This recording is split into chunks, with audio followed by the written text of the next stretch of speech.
Boa noite. Vou começar mais um Contestação Espírita. Hoje, boa noite. Hoje o tema é sobre mediocridade, né?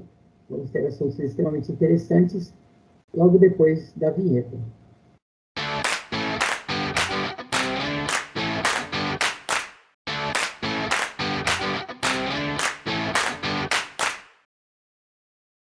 Muito bem. Esse tema começou um comentário, na verdade, que eu tinha falado a respeito que eu achei que ele estava vivendo na ação da mediocridade e tal. E aí surgiu essa ideia de falar sobre esse tema aqui. Olha, quanto mais eu pesquisei sobre ele, mais eu descobri que ele é relevante, porque é impressionante o quanto a gente se vê como país quando a gente começa a questionar a respeito do que é a mediocridade e como ele afeta as pessoas e como afeta a gente como sociedade. Então, eu vou ser bem básico, bem didático, e vou começar com a definição que eu peguei aqui do dicionário, né? Sobre o que é medíocre, né? Qualidade ou estado do que é medíocre, situação, posição mediana, entre a opulência e a pobreza. Eu estou sem óculos, não precisa pegar. Modéstia. Mas eu acho que essa questão da modéstia dá margem para a discussão. Então, né, tem alguns sinônimos que eu procurei aqui para mediocridade e vocês vão gostar dos sinônimos. Algo sem criatividade nem originalidade, banal, comum, ordinário, trivial, fraco, reles, insignificante, inexpressivo, desinteressante, pobre, desprezível e ignóbil.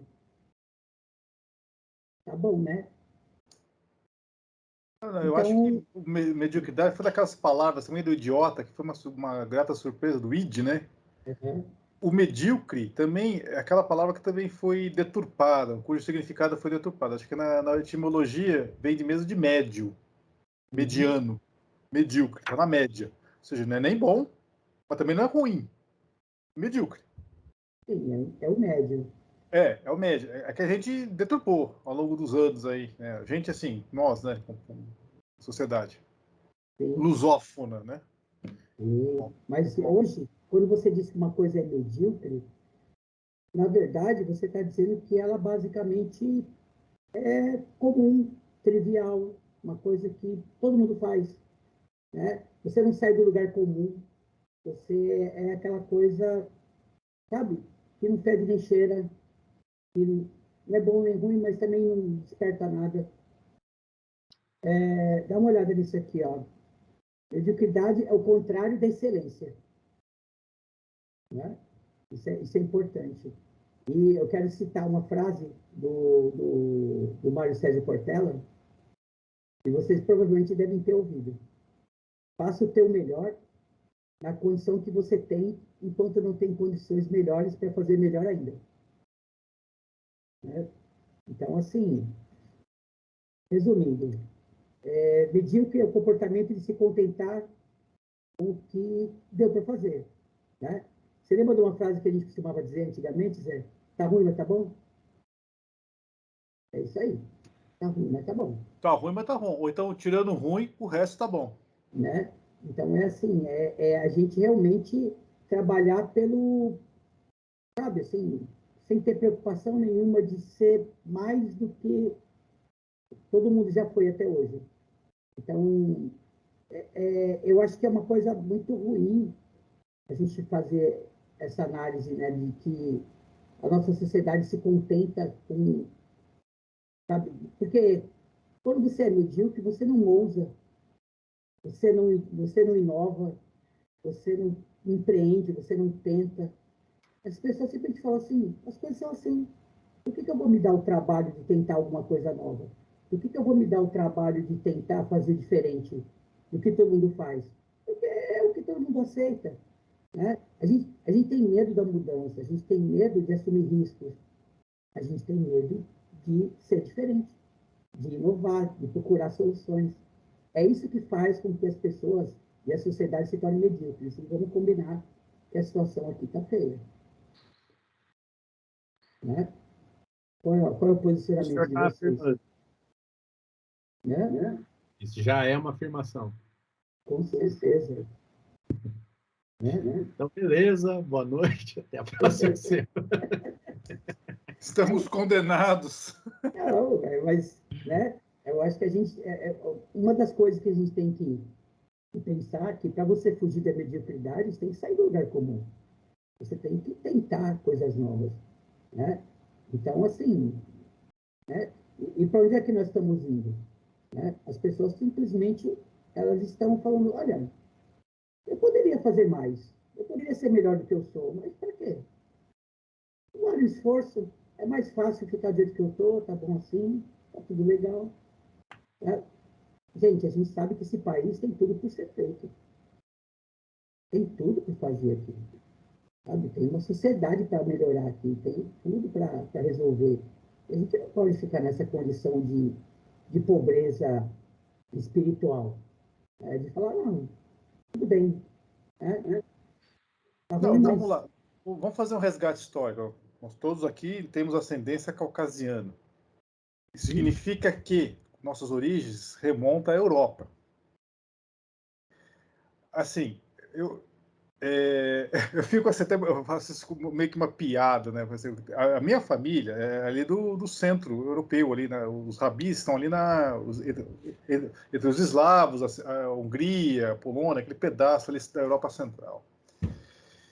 O meu bisavô, ele era por parte de pai, quer dizer, do meu avô, né? O pai do meu avô, tem meu bisavô também, que é da minha avó, né? Claro.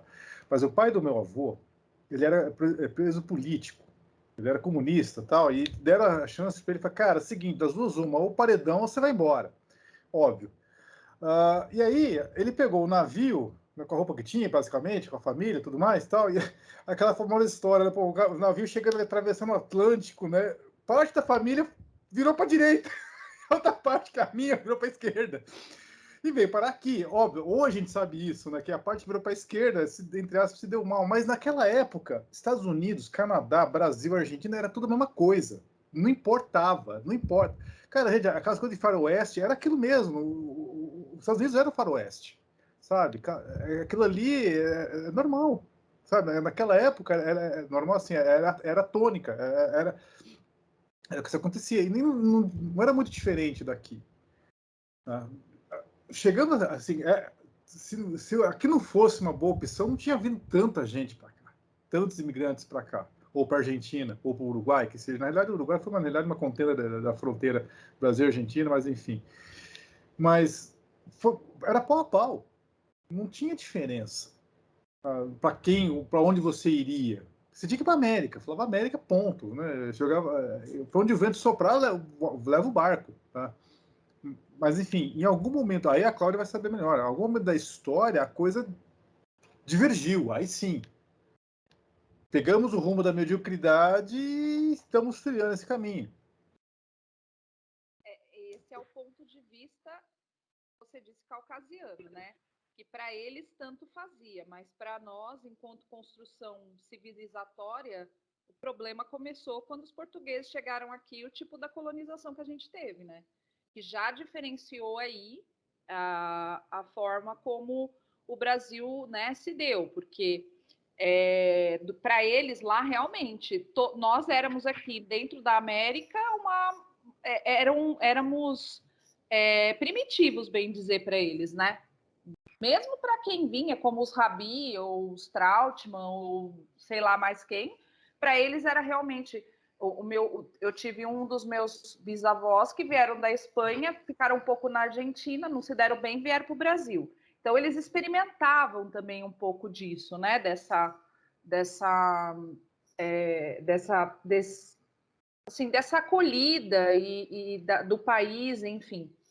Mas Pio tirati.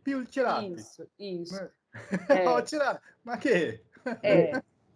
E na verdade, assim, sabe, eu vejo que a gente estava falando sobre a política, sobre a história do ponto de vista mais recente agora, né, da construção dos direitos civis. Aí a gente estava falando sobre as constituições do Brasil e tal. E aí você vê, gente, o quanto que a nossa democracia, a nossa república, ela foi criada por militares, percebe? Então, assim, isso tudo num golpe, justamente porque Dom Pedro II não conseguiu segurar mais a escravidão. Então, a elite se volta contra ele e fala assim, amiguinho, tchau. E aí apoia lá os militares, que também já tinham algumas pautas reivindicatórias lá, né? Reza a lenda que o Deodoro era amigo íntimo do Dom Pedro, que tiraram o Deodoro com febre da cama no 15 de novembro. Ó, Deodoro, vai ter que ir lá, você que é o cara maior aí do exército, vai ter que ir lá proclamar a república. Que diz a lenda que ele estava tão febril, que na hora que ele tirou a espada e gritou, viva o imperador! Eu falei, não, Deodoro, viva a república. Diz a lenda. Entendi. Então, assim, na verdade, a gente constrói o nosso primeiro conceito de nação republicana, ela vem de uma ideia de simplesmente tirar o império, mas não é porque queria que tivesse uma construção social e pautada na igualdade, nada disso, né? Eles queriam simplesmente tirar o império e tomar o poder. E a única forma de tomar o poder era colocando uma república, porque eles não podiam se autodenominar imperadores, né? Então, aí já começa, né? Aí você tem toda uma influência do coronelismo, né? Que até hoje no Brasil é isso, né? A gente tem. Ah, não tem? Tem voto de cabresto, tem coronelismo, tem tudo.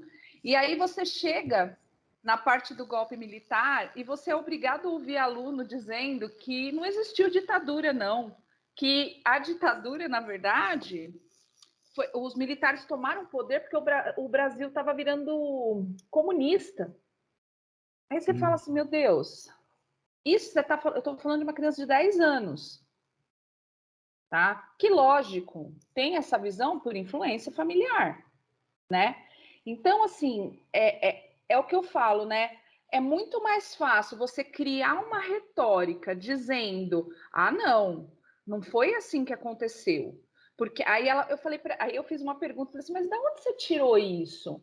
Né? Eu li. Ah, você leu? E onde? Ah, eu li num livro. Ah, que bom, que livro? Ah, um livro de um oficial. Aí ela fala do cargo. Aí eu falei assim, sabe o que seria bom para você?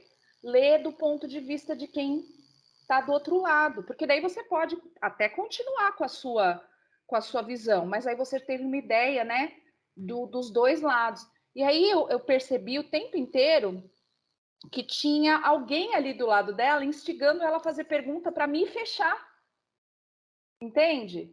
Talvez pegar minha fala e usar aí, que vocês sabem que tá cheio, né? E é muito triste isso, porque agora a gente não tem mais, a gente não pode nem ensinar história, gente. A gente tem que ficar pisando em ovos para dizer. Aí um aluno meu maravilhoso virou e falou assim para mim, porque ela estava questionando, né? Ainda perguntou para mim, mas como que chama esse período? E no livro está escrito governo militar. Eu não posso falar outra coisa, está lá no livro, né? Eu falei, olha, é uma ditadura, mas a gente chama de governo militar, né? Uma ditadura no sentido que eles não permitiam que fazia nada e tal, blá, blá. Aí um aluno meu falou assim, ué, mas você não está vendo? Porque eu passei para eles, como a apostila fala sobre a forma de comunicação dos artistas na época, né? Das músicas que eram usadas como uma forma de protesto, mas eram músicas que não podiam trazer o conteúdo porque passava pela censura. Eu mostrei para eles uma música do Geraldo Vandré, que é para não dizer que não falei das flores, e tem um clipe que que mostra várias cenas da ditadura, né? E aí eu passei um trechinho, porque também é um clipe, tem imagens assim bem fortes e tal para as crianças, mas eu passei um pedacinho. E aí o meu aluno falou assim, nossa, Pro, mas tá lá, ó, tá escrito ditadura. Eles estão vivendo esse período e eles estão dizendo que é uma ditadura e a gente vai falar que não é? Aí você fala, aí, graças a Deus, tem esse que pensa que não e tem o que pensa que sim. Mas é muito difícil, porque nós já começamos aí até a nossa história, a gente não pode ensinar do jeito certo, gente. Então isso é muito triste, a gente não, porque eu falo para eles, gente, a gente tem que olhar para o passado pensando que a gente tem que melhorar o futuro. Mas como que a gente vai olhar para o passado tentando melhorar se a gente não admite que houve coisa errada? Você não admite escravidão, você não admite genocídio indígena, você não admite toda essa, né, essa história, esse balaio de gato que foi o Brasil e continua repetindo os mesmos erros, né? E cada vez pior, porque as pessoas acabam... a gente estava discutindo até isso hoje numa aula, que se perdeu completamente o gosto pela política. Você não tem jovens engajados, interessados. A maioria deles não quer saber. E aí vota de qualquer jeito mesmo, né? Então, é muito triste, porque a nossa história já começou ali. Quando o Cabral pisou aqui, o negócio já fedeu, entendeu? Então... Cláudia, tem uma colocação sobre o que você está falando aí, que nós estamos vivendo uma época de revisionismo. Então, de negação e de revisionismo. Então, tem pessoas que, por interesses, eles estão tentando falar, não, nada do que vocês estudaram até hoje estava certo. Foi Revolução Gloriosa, não foi ditadura, né?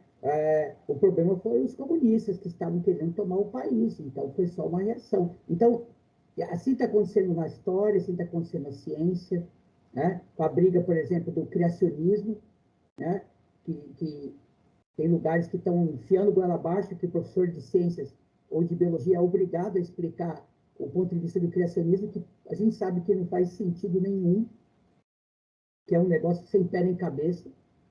Qualquer um que tente estudar a ciência seriamente. Então, mas isso é um movimento, e amarrando com o tema, né, que está procurando que está revisionando, né, que está procurando mudar a percepção das pessoas a respeito das coisas, com um objetivo claro, político muito claro por trás disso. Eles têm um interesse em essa questão da política, por exemplo, que você falou. Eu estava lendo que a diferença não estou falando isso para fazer campanha eleitoral pró ou a favor de ninguém, mas só para vocês entenderem a diferença de votos entre o Haddad e o Bolsonaro foi de 11 milhões. 11 milhões? E teve 44 milhões de abstenções. Então, isso significa que o Haddad teria ganho? Não necessariamente.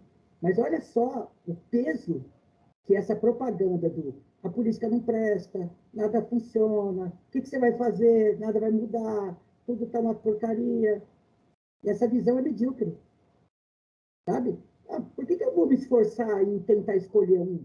Se vai ser tudo uma droga, se vai ser tudo uma porcaria, nada vai mudar, nada vai acontecer. Então, sabe, vote nulo mesmo. O voto nulo nada mais é do que você dizer, olha, eu estou querendo que os outros escolham por mim. Isso é medíocre. Né? Acho que a Carla quer falar. Manda. Eu até perdi tanta coisa. É difícil a gente falar da história, né? Porque, assim, como a Cláudia falou, tem vários posicionamentos. E, para quem não sabe, fica perdido. Então, dentro dessa mediocridade que a gente está conversando, para a gente sair disso, a gente tem que sair um pouco da zona de conforto, né? Porque você tem que estudar. E estudar e perceber quem eram os lúcidos da época. O que a gente vê hoje em dia, tem poucos lúcidos. Né? A gente vê muito assim, pessoas que tomam partido e que brigam pelo seu partido, mas que não estão nem aí com a cidadania, que não cumpre seus deveres. Então, exige-se demais e faz pouco. Né? Então, muitas vezes a pessoa coloca a boca no trombone, né? A gente vê coisa simples, né? A gente viu recentemente aí na morte da Marília Mendonça. Aquela choradeira, aquela emoção, aquilo tudo, mas ninguém falou do uso de máscara, ninguém falou da aglomeração, ninguém falou de espalhar sofrimento alheio, né? O que a música está trazendo hoje em dia para esses jovens? Porque a Cláudia falou do Geraldo Vandré. Quando que pararam de fazer música? De verdade. Então, a gente está vendo banalização na arte, banalização na cultura, banalização na doutrina espírita, porque aquilo que o Flávio pediu para nós lermos, a gente percebe que existem muitas pessoas que entraram na doutrina para ganhar dinheiro, né, e que depois que ficaram famosos, se promoveram, estão ganhando dinheiro, né, dentro das suas profissões, mas estão usando, né, começaram, entram nas religiões para poder depois se autopromover. A gente vê isso na justiça, a gente vê isso na medicina, porque as pessoas não fazem as coisas por amor. E outra, a gente é muito iludido. Não tem como a gente falar que a gente não é. Se a gente pegar a nossa própria vida, quantas coisas a gente já falseou? Que a gente acreditava que era de um jeito, e no decorrer do tempo, pelos resultados e consequências, a gente viu que era de outro jeito. Né? Fala, meu Deus, como que eu pensava desse jeito, como que eu agia assim? Então, igual hoje, por exemplo, se alguém for escrever a história dos dias atuais, o que as pessoas vão escrever? Em quem nós vamos acreditar? A gente precisa ser lúcido para observar a realidade. Porque a gente vê uma porção de gente que adora ouvir, né? Você pode estar falando um monte de mentira, mas se faz bem para o seu ouvido, se fala com doçura, se está tudo bonitinho, está de acordo com aquilo que você gosta, tá bom. Se não me tira da zona de conforto, tá ótimo. A gente não tem limite, a gente não vê os pais colocando limite nas crianças. Existem inversões de valores, onde a gente percebe pessoas que estão aí sendo totalmente desvalorizadas, né? Pai, mãe, mulher, homem, feminino, o masculino, pessoas religiosas fazendo piadinhas machistas, que não saiu da mesmice, gente. Então, a gente está falando aí de mesmice, não sai. Aí a gente começa a entender quando fala que a gente muda só 10%, quando muda. E olha quantas repetições que a gente está tendo aí, né? Desde o descobrimento do Brasil, né? Descobrimento que a gente sabe que é uma farsa também. E tem gente que acredita. Por quê? Mas por que as pessoas acreditam? Por que a gente está vivendo essa sociedade? É aí que está a história. Como mudar isso? E quem quer mudar isso, como a Cláudia falou, vai ser jogado na fogueira. Porque o misticismo não mudou, gente. Sabe? Muita gente colocada na fogueira. E é massacrado. E muita gente, se deixasse, as pessoas montariam realmente uma fogueira e queimariam os outros. Hoje a forma de matar é diferente, mas não mudou muita coisa. A gente fala, às vezes eu falo das minhas histórias, né? Meu primo é juiz federal. Se vocês verem como que ele foi massacrado porque ele queria tirar a meritocracia, vocês não têm ideia. O salário é 37 mil. Só de benefício, sabe para quanto dá o salário dele? Para 129 mil.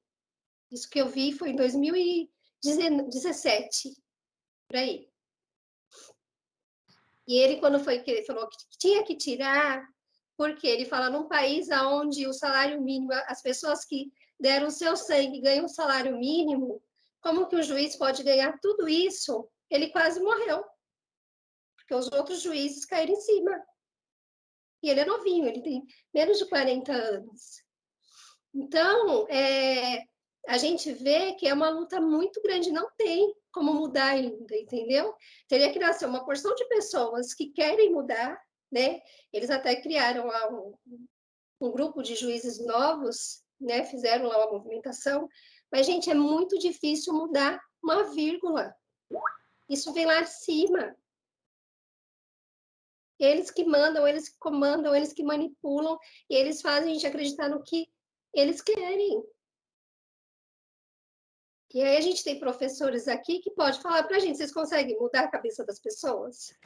Então, aí, cara, você tocou num ponto que eu já toquei no episódio anterior. Aí que não vou falar o espiritismo. Nós espíritos somos falhos. A gente fica com aquela ladainha de Consolador Prometido, que não sei o quê. Quando tinha que, na verdade, falar, seu juiz, você tá massacrando meu primo, que não sei o quê. Cara, você vai pagar por isso assim que você desencarnar. Você tem quantos anos? 60, 50? Cara, daqui 30 anos eu não queria estar, 40, não queria estar na tua pele. Porque você é a última pessoa a estar na tua pele. Na sua pele não, desculpa, no seu perispírito. Porque você não vai estar com pele. Eu não acredito. Cara, não é questão de acreditar, deixar de acreditar. É isso que vai acontecer, cara. Então, nesse ponto, os espíritos têm que ser mais incisivos. Tá? E falar, cara, você vai continuar fazendo isso? Você vai virar as costas para uma justiça social inspirada numa justiça divina? O problema é seu, cara. E não quero estar no seu perispírito. Nem vou falar pele, não quero estar no seu perispírito. Cara, você tá. Desculpa, você tá ferrado. Lamento informar. Se quiser começar desde agora a melhorar, é uma outra história. Mas essa dívida você vai ter que resgatar. Fala, Sidney. A gente está falando sobre o aspecto histórico e político, mas eu vejo muito mais atual, assim, pequenas coisas, sabe? No micro, a gente já percebe que falta muita vontade para tudo. Assim. Por exemplo, se você pegar um profissional hoje, um jovem, ou mesmo de meia idade, muitos dão o golpe no trabalho, muitos optam pelo se tem esforço, então não serve para mim. Eu acho, do meu ponto de vista, né, triste uma pessoa que tem apenas um interesse na vida. Eu já brinquei aqui outro dia de falar de contabilista, por exemplo. Você pega um contabilista, o cara só faz aquilo da vida, aí fala assim, cara, você não tem outro interesse de musical, artístico, de conhecimento? Você morreu com 20 anos sendo contabilista e você pretende aos 60 continuar sendo contabilista, é isso mesmo? Porque eu não entendo uma pessoa que tem apenas um interesse. Porque você tem uma curva de aprendizado e depois, dentro daquilo, você, assim, para onde eu vou agora, né? O que tem mais para eu fazer? Não tem, né? E um defeito que eu entendo que é dos meninos hoje em dia, não sei se em idade escolar, mas eles acham que eles devem receber tudo pronto.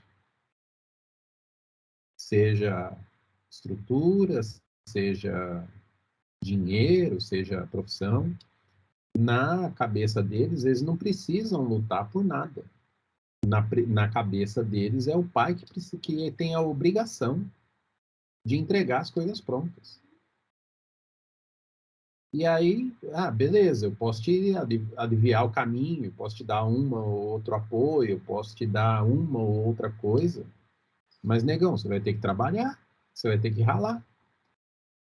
Aí você pega uns meninos e fala assim, não, eu quero salário de 5 conto por mês, senão eu nem vou.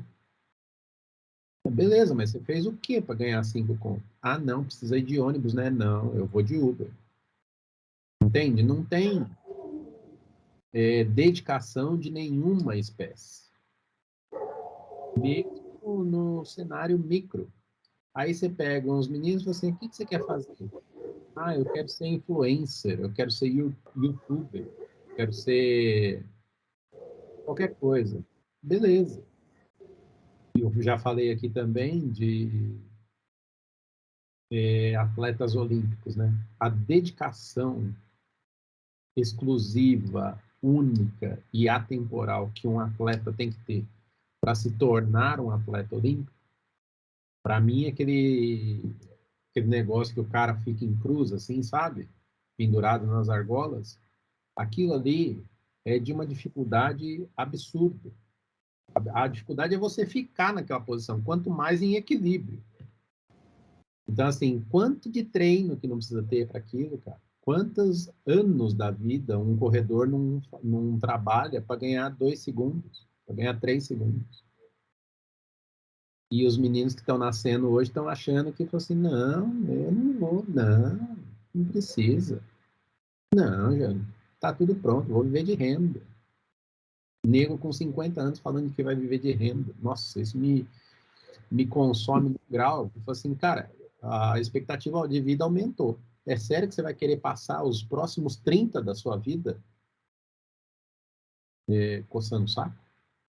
Entende? Cid, deixa eu fazer antes que eu perca aqui. Antes da pandemia, teve a gincana da escola da minha filha, e aí tem um momento que é a corrida pedestre, e vai todo mundo. As crianças, os jovens, os velhos, nós. E a gente dando balão naquele monte de marmanjo, a gente passando os caras assim, né? Correndo de bueira. Não tava forçando, cara, tava só da minha. E os caras assim, os moleques 16, assim, se matando a língua no chão, aí chegamos na linha de chegada, no final, tinha os pais que são colegas meus, tava conversando e tal, e eu falava alto de propósito para os moleques ouvir. Porque na realidade não existe um programa que você dá um download e sai correndo, né? Não tem um aplicativo para você sair correndo, você tem que correr, meu filho. Hoje é tudo a base de aplicativo. Qual é o aplicativo? Qual o app que eu abaixo? Para correr, meu filho, não tem um aplicativo, cara. Não vai ter celular que vai te salvar na corrida, você vai ter que correr. Exatamente. A mesma coisa funciona com as relações, né? As pessoas, eu quero, desculpa, a Carla vive falando sobre isso. As pessoas querem uma relação que se encaixe no que ela é, no que ela gosta, não no que a pessoa, o outro é, né? Então, assim, se for perfeito para mim, eu aceito. Caso contrário, eu não quero, né? As pessoas desmancham o casamento na primeira dificuldade, no primeiro embate. Então, assim, é tudo na base da preguiça, né? Tudo assim, não, vou fazer isso.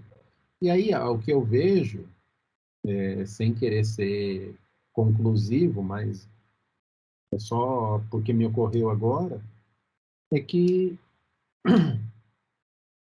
não precisa, cara, de coisas prontas. Você precisa de um motivo, entende? Qual é o motivo pelo qual você quer se tornar um profissional? Qual é o motivo pelo qual você quer estudar? Ser uma pessoa culta, que você quer cultivar boas relações, você quer ter alguém para amar ou para ser amado? Que isso eu acho que faz diferença, né? Tem gente, especialmente meninas, que acham que ela é o suficiente só por estar lá, só por estar presente, ela não precisa fazer nada. O outro que batalhe para cultivar o amor dela, entende? Então, tanto nas grandes coisas, mas eu acho que especialmente nas pequenas, a meninada que está chegando aí, e aí isso é papo de velho já, né? Tá numa preguiça absurda. Do tipo, ela não quer fazer mais nada, acha que já está tudo feito. E acha que tem o direito de não fazer. Eu falo assim, não, eu não vou fazer não, é obrigação sua fazer. Ela fala, meu filho, sai daqui, né? Vai. Cid, eu acrescentaria não só um motivo, você falou, precisa ter um motivo, eu acrescentaria o motivo e o legado. Qual o seu motivo e qual o seu legado que você quer deixar? É verdade.